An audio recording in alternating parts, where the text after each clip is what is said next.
नमस्कार दोस्तों, स्वागत है आपका कॉमर्स ज्ञान में। तो आज का हमारा टॉपिक है rules of debit and credit. तो चलिए शुरू करते हैं। डेबिट एंड क्रेडिट, जैसा कि हमको पता है हर ट्रांजैक्शन में गिव एंड टेक एस्पेक्ट होता है, मतलब लेन देन। तो वैसे ही डबल एंट्री अकाउंटिंग में क्या होता है, हर ट्रांजैक्शन को कम से कम दो अकाउंट्स में रिकॉर्ड किया जाता है और जो टोटल अमाउंट होता है डेबिट साइड का, वही टोटल अमाउंट क्रेडिट साइड का भी होना चाहिए। ध्यान रखना, टोटल अमाउंट। सबसे जो कच्चा अकाउंट कहा जाए, सिंपलेस्ट फॉर्म का जो अकाउंट कहा जाए, वो टी शेप का होता है, इसलिए उसे टी अकाउंट भी कहते हैं। डेबिट जो होता है वो लेफ्ट साइड होता है अकाउंट का और क्रेडिट जो होता है वो राइट साइड होता है अकाउंट का। डेबिट को हम शॉर्ट फॉर्म में डीआर लिखते हैं जो कि होता है डेबिट, और क्रेडिट को सीआर लिखते हैं। ये है सिंपल सा टी अकाउंट, जिसमें हम अकाउंट टाइटल लिखते हैं। लेफ्ट साइड डेबिट साइड होती है और राइट साइड क्रेडिट साइड। तो डेबिट और क्रेडिट क्या है, सिंपल सी चीज है, लेन देन को लिखने का एक तरीका है। पर हमें कैसे पता चलेगा कि क्या डेबिट होना है और क्या क्रेडिट होना है, मतलब क्या लेफ्ट साइड में जाना है और क्या राइट साइड में, वो भी देखते हैं आगे चल के।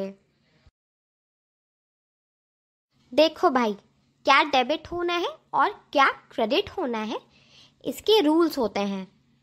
अब दो टाइप के रूल्स हैं, एक है अपना गोल्डन रूल्स और एक है मॉडर्न रूल्स। मॉडर्न रूल्स ज़्यादा इजी है, इसलिए हम गोल्डन रूल्स को पहले पढ़ेंगे ताकि मॉडर्न रूल्स हमें इजी लगे और ज़्यादा। गोल्डन रूल्स जो है वो ट्रेडिशनल अप्रोच है, पुराना अप्रोच है। इसमें क्या होते हैं, तीन टाइप के अकाउंट्स हम मान के चलते हैं। पहला होता है पर्सनल अकाउंट, दूसरा होता है रियल अकाउंट, तीसरा होता है नॉमिनल अकाउंट। पर्सनल अकाउंट में हम क्या मानते हैं कि उसमें कोई पर्सन है, मतलब ऐसा कोई अकाउंट जिसमें कोई व्यक्ति इन्वॉल्व हो। अब इसका रूल क्या है, debit the receiver, credit the giver. मतलब जो भी पैसे रिसीव कर रहा हो उसे डेबिट कर दो और जो भी पैसे दे रहा हो या फिर गिवर हो उसे क्रेडिट कर दो। अब जैसे डेटर और क्रेडिटर का अकाउंट है, ये कोई व्यक्ति है तभी तो आपने उनसे पैसे उधार लिए हैं या उधार दिए हैं उन्हें पैसे। अब आप कोई चीज से थोड़ी उधार लेंगे। अब आपने लड्डू उठाया, उससे बोले भाई तू मुझे उधार दे दे, ऐसा थोड़ी होता है। उधार तो कोई व्यक्ति ही देगा ना, या फिर आप उधार किसी व्यक्ति को ही देंगे ना। तो बस यही है, पर्सनल अकाउंट में क्या होता है, कोई पर्सन इन्वॉल्व होता है। अब रियल अकाउंट, रियल अकाउंट में वो सारे एसेट्स और लायबिलिटीज आते हैं जो कि पीपल नहीं होते हैं, पीपल अकाउंट नहीं होते हैं। जैसे डेटर और क्रेडिटर तो हमने पहले पर्सनल अकाउंट में ले लिया, तो ऐसा कोई भी एसेट या लायबिलिटी जो कि पर्सनल अकाउंट नहीं है। इसका रूल क्या है, debit what comes in, credit what goes out. अब जैसे फिक्स एसेट अकाउंट हो गया, कैश अकाउंट हो गया, अगर आएगा तो डेबिट, जाएगा तो क्रेडिट। अब लास्ट है नॉमिनल अकाउंट, सिंपल सा है, इसमें लॉस, एक्सपेंस, इनकम, गेन्स आते हैं। इसका रूल भी सिंपल सा है, debit all expenses and losses, credit all incomes and gains. मतलब जितने भी एक्सपेंस और लॉस है उसको डेबिट करो और जितना भी इनकम और गेन है जो बढ़त है उसको क्रेडिट करो। अब मान लो तुमने सैलरी दी है तो उसको, वो तुम्हारा एक्सपेंस हो गया तो उसको तुम डेबिट करोगे। रेंट भी एक एक्सपेंस हो गया तो उसे भी आप डेबिट करोगे। हाँ, हो सकता है आपने रेंट रिसीव करा हो, अगर रेंट रिसीव करा है तो वो आपके लिए इनकम हो गई तो आप उसे क्रेडिट करोगे। अब हम इसे एक टेम्पररी अकाउंट बोलते हैं। इसे क्यों बोलते हैं टेम्पररी अकाउंट, क्योंकि भाई ये हर साल जीरो बैलेंस से स्टार्ट होता है। मतलब हर साल नए खर्चे और नए लॉसेज आते हैं, ये नहीं कि आपका खर्चा अगले साल तक खिंचा चला जा रहा है। अगर आपने एडवांस खर्चा दिया है कोई सा, तो वो आप एडवांस अकाउंट में डाल दोगे। मतलब हर साल इसका जो अकाउंट होता है वो बंद कर दिया जाता है और उसे किसी और अकाउंट में ट्रांसफ़र कर दिया जाता है अगर कुछ रिमेनिंग होता है या फिर कुछ बचा हुआ होता है। कोई भी परमानेंट अकाउंट में इसे ट्रांसफ़र कर दिया जाता है। परमानेंट अकाउंट ऐसे अकाउंट होते हैं जो उसी ईयर में बंद नहीं होते हैं। अब ये थोड़ा सा कॉम्प्लिकेटेड है, अपन मॉडर्न रूल्स पढ़ेंगे तो आपको बहुत इजी पड़ेगा और उससे आपको ज़्यादा अच्छे से समझ में आएगा। तो चलिए मॉडर्न रूल्स की तरफ बढ़ते हैं। Modern rules of accounting. इसमें आपको प्लस माइनस के साइन दिख रहे हैं, वो क्या है मैं बताती हूँ। हमने ये सब पढ़ा भी हुआ है। हमारे पास मेन क्या होते हैं topics? Assets, capital, liabilities, expenses या लॉसेस, रेवेन्यू या गेन। ये 5 मेन हेड होते हैं हमारे पास। तो गोल्डन रूल्स तो काफ़ी कॉम्प्लिकेटेड थे, क्योंकि उसमें हमें खुद को ये निश्चित करना रहता है कि क्या किस में क्या आएगा, असेट किस में आएगा, ये एक्सपेंस किस में आएगा, ये सब हमको खुद तय करना पड़ता है। पर ये तो बड़ा इजी सा है मॉडर्न रूल। अब बताते हैं क्या है मॉडर्न रूल। मॉडर्न रूल के हिसाब से जब असेट बढ़ता है या फिर असेट आता है तो वो डेबिट में लिखा जाता है, और जब असेट घटता है या फिर असेट जाता है तो वो क्रेडिट में लिखा जाता है। तभी देखो डेबिट में प्लस करा है हमने और क्रेडिट में माइनस। इससे हमें क्या पता चल रहा है कि अगर असेट आया है या फिर असेट बढ़ा है तो डेबिट, और असेट गया है या फिर असेट जाने वाला है या फिर असेट घट रहा है तो क्रेडिट। ऐसे ही एक्सपेंसेस और लॉसेस में भी होता है। अगर एक्सपेंस हो रहा है मतलब अपने कोई खर्चा करा है या फिर कोई लॉस हुआ है तो डेबिट, और अगर खर्चा नहीं हो रहा है या फिर खर्चा कम हुआ है तो क्रेडिट। अब 2 ऐसे केस होते हैं जिसमें डेबिट में प्लस होता है और क्रेडिट में माइनस होता है, असेट्स और एक्सपेंसेस में।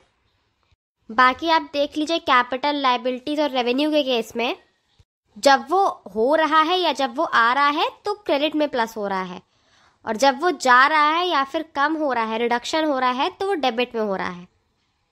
अब भाई चक्कर आ रहे होंगे किसी किसी को तो कि क्या हो रहा है, ये क्यों प्लस माइनस, क्या है ये प्लस माइनस।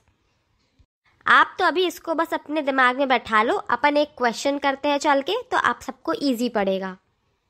तो चलिए आगे बढ़ते हैं। ये है एक क्वेश्चन जिससे हम डेबिट और क्रेडिट के रूल को अच्छे से समझेंगे। चलिए इसे सॉल्यूशन के साथ अच्छे से समझा जाए। हो सके तो पहले इसे खुद से सॉल्व करके देखिएगा। अब लेफ्ट साइड में हमारे पास है क्वेश्चन और राइट साइड में है उसका पूरा सॉल्यूशन। तो हमारे क्वेश्चन का पहला पॉइंट क्या है? A started a business with ₹5 lakh. A ने 5 लाख रुपए से बिजनेस स्टार्ट किया। तो ये क्या हो गया? हमारा कैपिटल हो गया, और कैश लाया होगा ये। तो हमारा पहले पॉइंट का आंसर क्या हो जाएगा? 2 कॉलम बनेंगे, पहला बनेगा कैश, फिर दूसरा बनेगा कैपिटल। अब हमें मॉडर्न रूल याद है। मॉडर्न रूल के हिसाब से असेट, कैश क्या है? असेट है। तो असेट जब बढ़ता है तो वो डेबिट साइड में आता है। तो यहाँ देखिए 5 लाख रुपए, पहले का आंसर है 5 लाख रुपए कैश अकाउंट में हमने लिख दिया डेबिट साइड में। और हमें ये भी याद है कि कैपिटल जब बढ़ता है तो वो कहाँ पे आता है? क्रेडिट साइड में। तो यहाँ देखिए पहले का आंसर क्रेडिट साइड में 5 लाख रुपए।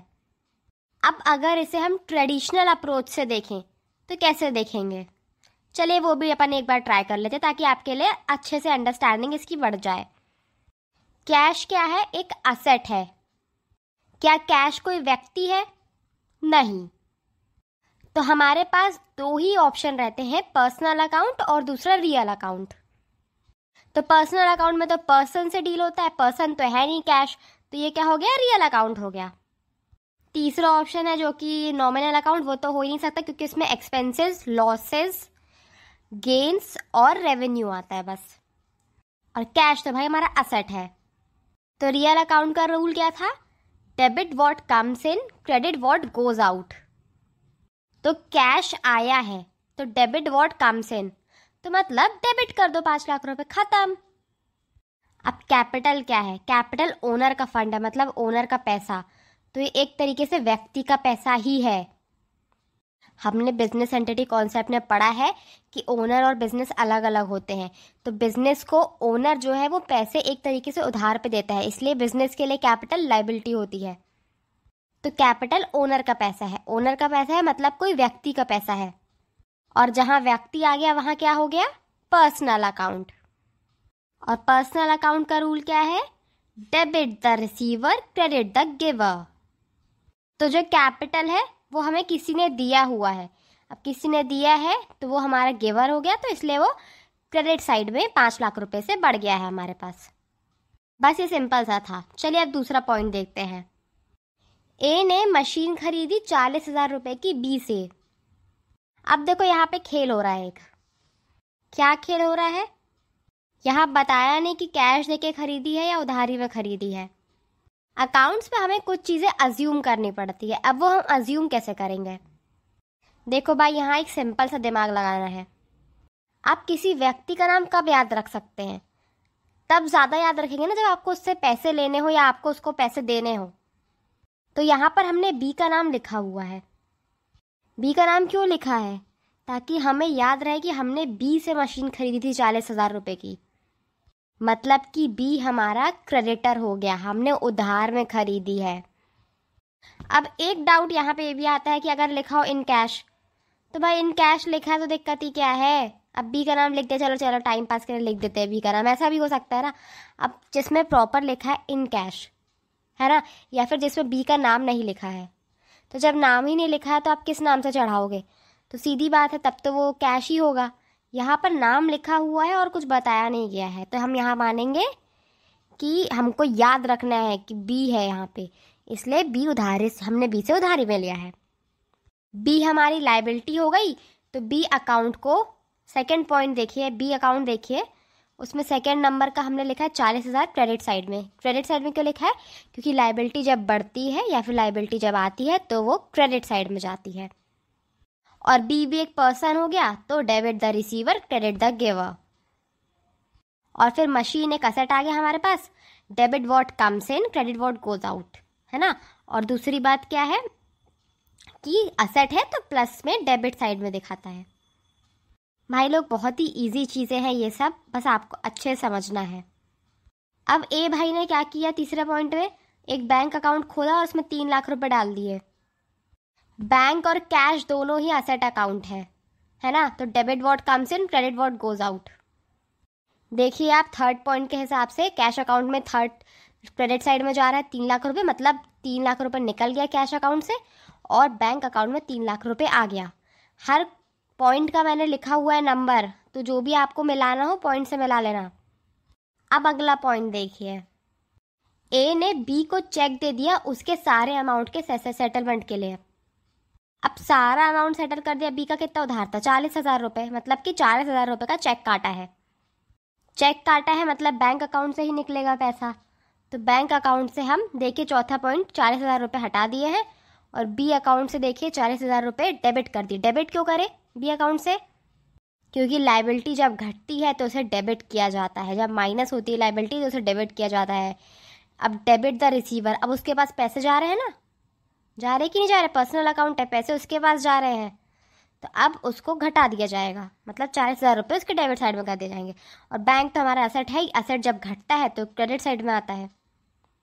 अब अगला पॉइंट है, ए ने एक ज़मीन खरीदी टीटी लिमिटेड से 2 लाख रुपए में।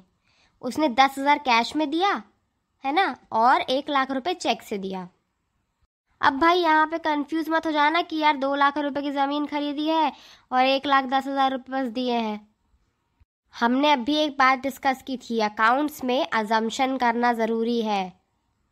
यहाँ पर सोचो हम क्या अज्यूम करेंगे 90,000 रुपये जो बचे हैं उसके लिए। सिंपल सी बात है, 90,000 रुपये हम उसे बाद में देंगे, मतलब हमने लाइबिलिटी बना ली 90,000 रुपये की। अज्यूम करना तब हार्ड लग सकता है जब आप थोड़ा कम दिमाग चलाएंगे, थोड़ा ज़्यादा दिमाग चलाइए और समझिए, चीज़ों को समझिए, बहुत आसान हो जाता है अज्यूम करना आप जब समझ जाते हैं तो बस इससे क्या हुआ, इससे अपने 4 एंट्रीज हुई। 4 एंट्रीज कैसे हुई? 4 एंट्रीज, एक नया अकाउंट बना लैंड अकाउंट, देखिए 5वां पॉइंट 2 लाख रुपए। लैंड में तो पूरा 2 लाख रुपए आ जाएगा क्योंकि हमने 2 लाख रुपए का ज़मीन खरीदी है। दूसरा पॉइंट क्या आएगा? कैश हमारा 10,000 रुपये से घट जाएगा। देखिए कैश के क्रेडिट साइड में 10,000 रुपये है, मतलब कि घट गया है कैश। तीसरा क्या आएगा? बैंक अकाउंट हमारा 1 लाख रुपये से घट जाएगा, क्रेडिट साइड में देखिए घटा दिया ना हमने। अब टीटी लिमिटेड की एक लाइबिलिटी आ गई 90,000 रुपये की, तो टीटी लिमिटेड के क्रेडिट साइड में डालेंगे। क्रेडिट साइड में क्यों? क्योंकि जब लाइबिलिटी आती है या फिर लाइबिलिटी बढ़ती है तो क्रेडिट साइड में आता है, तो टीटी लिमिट का क्रेडिट अकाउंट खोल देंगे, एक लाइबिलिटी अकाउंट खोल देंगे। अब नेक्स्ट पॉइंट है कि 10,000 रुपये हमने वेजेस दिए। वेजेस क्या है? एक्सपेंस है, खर्चा है। तो खर्चे के लिए हमारा गोल्डन रूल क्या है? Debit for all expenses and losses and credit for all incomes and gains. तो वेजेस हमारा खर्चा है तो इसको डेबिट साइड में डाल दो, 6 नंबर पे 10,000 देखो लिखा हुआ है। और हमने मॉडर्न रूल में पढ़ा हुआ था कि एक्सपेंसेस को डेबिट करते हैं जब अपन को दिखाना होता है या बढ़ाना होता है। और कैश अकाउंट घटा है, कैश हमारा वही है, debit what comes in credit what goes out. 10,000 रुपये 6,000, छठवां पॉइंट देखिए 10,000 रुपये घटा दिए गए। अब नेक्स्ट पॉइंट है goods purchase from Z limited for ₹50,000। अब यहाँ पे बताइए कैश माना जाएगा कि लाइबिलिटी मानी जाएगी? सोचिए सोचिए, दिमाग को तेज करिए। जेड लिमिटेड क्या होगी? हमारी लाइबिलिटी, क्योंकि हमने यहाँ कहीं मेंशन नहीं करा है कि कैश में लिया है। और जब मेंशन नहीं करा है और ऊपर से नाम किसका आ रहा है? जेड लिमिटेड का नाम आ रहा है कि इससे खरीदा गया है, तो हम नाम कब याद रखते हैं? हम नाम तब याद रखते हैं जब हमें उसे उधारी देनी होती है, उधारी उसकी चुकानी होती है, या फिर उससे पैसे लेने होते हैं। तो हमारा यहाँ पे एक नया अकाउंट खुलेगा, वो है परचेज अकाउंट। परचेज अकाउंट में क्या होगा? डेबिट साइड में 50,000 रुपये आ जाएंगे। परचेज अकाउंट हमारा नॉमिनल अकाउंट है, यानी कि एक्सपेंस अकाउंट है, इसलिए डेबिट साइड में आएगा 50,000 रुपये। अब जेड लिमिट हमारी लाइबिलिटी हो गई, तो लाइबिलिटी बढ़ी है तो क्रेडिट साइड में 50,000 रुपये। अब आपने यहाँ अभी तक 7वें पॉइंट तक पहुँच गए हैं। आपने एक बात नोटिस करी है, अगर एक चीज़ डेबिट हो रही है तो दूसरी चीज़ क्रेडिट हो रही है। और हाँ, एक और चीज़, टोटल अमाउंट, भले ही एक से ज़्यादा चीज़ हो डेबिट, भले ही एक से ज़्यादा चीज़ हो क्रेडिट, पर टोटल अमाउंट डेबिट और क्रेडिट का एक ही हो रहा है। आप हर क्वेश्चन में चेक करिएगा, हर पॉइंट में चेक करिएगा। ऐसा क्यों हो रहा है? क्योंकि कोई भी ट्रांजैक्शन के दो पहलू होते हैं, डुअल एस्पेक्ट कॉन्सेप्ट होता है। आप ऐसे ध्यान देंगे अच्छे से तो जर्नल एंट्री में आपको बहुत इजी पड़ेगा। चले, अगला पॉइंट अपना है ATZ लिमिटेड को अपन ने 65,000 रुपये में गुड्स बेचे। अब यहाँ पे भी भाई वही बात आ जा रही है, नाम लिखा हुआ है ATZ लिमिटेड का, मतलब क्या है? अपन को उससे पैसे लेने हैं, इसलिए अपन उसको याद रखना चाहते हैं। अब ये एंट्री थोड़ी सी आपको कंफ्यूज कर सकती है, इसलिए इसको अच्छे से सुनिएगा। अब देखो 65,000 रुपये के गुड्स कैसे बेच दिए जब अपने पास 50,000 रुपये के थे? तो भाई अगर आपने कुछ सामान खरीदा है, उसको बेचना है, तो आप उसको उसी की लागत में थोड़ी बेच देंगे। 50,000 का 50,000 में थोड़ी बेच देंगे, प्रॉफिट तो निकालेंगे ना। और दूसरी बात, इस पॉइंट में कहीं भी ये नहीं दिया है कि जो 65,000 रुपये के गुड्स हैं वो कितने की कॉस्ट थी उसकी जिसको आपने बेचा है। मतलब अपन को चलो पता है कि 50,000 के गुड्स अपने पास थे, पर अपन को ये नहीं बताया गया इस पॉइंट में कि यार क्या नाम है, इसमें अपन ने कितने के गुड्स बेचे हैं। 65,000 का तो सेल्स है, लेकिन ये जो सेल्स हुई है 65,000 की, वो कितने की लागत लगी थी उस पर, कई जगह बता दिया जाता है, पर यहाँ नहीं बताया गया है। मतलब हम क्या मानेंगे? अज्यूम करेंगे। हम अज्यूम क्यों करेंगे? क्योंकि अकाउंटेंसी में अज्यूम करना ज़रूरी है। हम अज्यूम करेंगे कि भाई 50,000 का पूरा उठा के इनने बेच दिया है। अब इससे 3 अकाउंट अफेक्ट होते हैं। पहला तो सेल्स अकाउंट अपना 65,000 रुपये दिखाएगा, क्योंकि हमने 65,000 रुपये की सेल्स कर दिया है। दूसरा अपना है ATZ लिमिटेड। ATZ लिमिटेड क्या हो गया? अपना डेटर, डेटर जिससे हमको बाद में पैसे लेने हैं। और डेटर अपना क्या होता है? एक असेट होता है, और असेट बढ़ता है तो डेबिट साइड में आता है। और पर्सनल अकाउंट के हिसाब से debit the receiver, credit the giver. यहाँ पर अपना ATZ लिमिटेड रिसीवर है, क्योंकि उसको सामान मिल रहा है पर वो उसके बदले में कुछ दे नहीं रहा है, तो उसको हम डेबिट कर देंगे, क्योंकि डेबिट द रिसीवर मतलब उसको 65,000 रुपये का सामान मिल चुका है पर उसने कुछ दिया नहीं है उसके बदले में। यार सिंपल सी बात है, मॉडर्न वाले रूल लेके चलो क्योंकि वो ईजियर है। तो इसमें असेट अकाउंट के हिसाब से अपन को पड़ेगा, डेबिट कर देंगे अपन डेटर अकाउंट को, जो कि है ATZ लिमिटेड। अब अपना प्रॉफिट कहाँ जाएगा? प्रॉफिट अपना फ़ायदा है, और जो फ़ायदा अपना आता है वो अपन क्या करेंगे, उसको अपनी पूंजी में फिर से ना जोड़ देंगे, मतलब अपन का जो पैसा लगा हुआ है, ओनर का जो पैसा लगा हुआ है, उसी को उठा के फिर से उसमें जोड़ देंगे। इसलिए आप देखिए 8th पॉइंट का दिख रहा है कैपिटल में 15,000 रुपये क्रेडिट साइड में। क्रेडिट साइड में क्यों? क्योंकि कैपिटल बढ़ गया, अपना पूंजी बढ़ गई। अपन यही तो करते हैं ना, प्रॉफिट आया अपन ने फिर से बिजनेस में लगा दिया। अब बाद में भले अपन को निकालना हो तो निकालते रहेंगे, लेकिन अभी जब आएगा तो तुरंत तो बिजनेस में ही लगेगा ना, कोई तुरंत थोड़ी निकाल के बैठ जाएंगे। और निकालेंगे भी अगर तो पहले तो कैपिटल में दिखाया जाएगा वो, फिर उसके बाद कैश से भले ही विड्रॉल दिखा दे। अब देखो जैसे कि अगले पॉइंट में दिखा ही रहा है कि 5,000 रुपये का विड्रॉ कर लिया है उसने, मतलब उसने देखा कि यार 15,000 रुपये प्रॉफिट आ गया है, तो चलो घर के खर्चे के लिए 5,000 निकाल लेते हैं। ये कहलाती है ड्रॉइंग्स। जब ओनर अपने अकाउंट से, अपने बिजनेस से पैसे निकालता है, जब भी ओनर अपने बिजनेस से पैसे निकालता है, कैपिटल से पैसे निकालता है, तो उसे ड्रॉइंग्स कहते हैं। पर्सनल यूज़ के लिए, ऑफिस यूज़ के लिए नहीं, पर्सनल यूज़ के लिए। तो इस ट्रांजैक्शन से क्या हुआ, 5,000 रुपये कैपिटल से घट गए और 5,000 रुपये कैश से घट गए। अब कैपिटल जब घटेगा तो वो क्या होता है, डेबिट होता है, और कैश जब घटता है तो क्या होता है, क्रेडिट होता है। यार सिंपल से 5 रूल याद कर लो मॉडर्न वाले, बहुत ही बढ़िया से चलेगा सब कुछ। चलो अब लास्ट वाला पॉइंट देखते हैं। A to Z लिमिटेड ने पूरा पैसा जमा कर दिया अपने पास, तो इससे क्या हुआ, कैश आ गया। 10वां पॉइंट देखिए, कैश आ गया डेबिट साइड में 65,000 रुपये का, और A to Z लिमिट का सेटलमेंट हो गया, 10,000 रुपये उसकी क्रेडिट साइड में आ गया।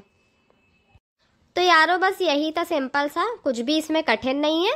ये पेपर में पता नहीं आएगा कि नहीं आएगा, लेकिन ये नींव खड़ा करेगा आपके लिए। तो ये मॉडर्न रूल्स को बढ़िया से समझ लीजिए। अगर आपको दूसरा गोल्डन अप्रोच पसंद आया तो वो भी ठीक है, लेकिन गोल्डन अप्रोच में थोड़ा दिक्कत जाए भले ही, मॉडर्न रूल बहुत ही बढ़िया है, उसको अच्छे से समझ लीजिएगा। 5 रूल हैं बस, सिंपल से, अच्छे से याद कर लीजिएगा। आप ऐसे इसको रट्टा भी मार सकते हैं, वैसे तो धीरे धीरे आपको खुद ही याद हो जाएगा, पर रट्टा मारने के लिए एक चीज़ बता सकते हैं कि कौन सी 2 चीज़ें हैं जो डेबिट होती है जब वो बढ़ती हैं और क्रेडिट होती हैं जब वो घटती हैं, असेट्स और एक्सपेंसेस। वैसे ही ऐसी कौन सी 3 चीज़ें हैं जो जब बढ़ती है तो क्रेडिट साइड में जाती हैं और जब घटती है तो डेबिट साइड में? क्या है वो? कैपिटल, लायबिलिटी और रेवेन्यू। तो भाई सिंपल सी चीज़ थी डेबिट और क्रेडिट। उम्मीद है आपको समझ में आया होगा। अगर नहीं समझ में आया है तो प्लीज़ कमेंट करिएगा। अगर कुछ भी पॉइंट समझना हो तो हम उसको ज़रूर समझाएंगे, और अगर सब समझ में आया है तो लाइक ज़रूर करिएगा, इससे हमें मदद मिलती है।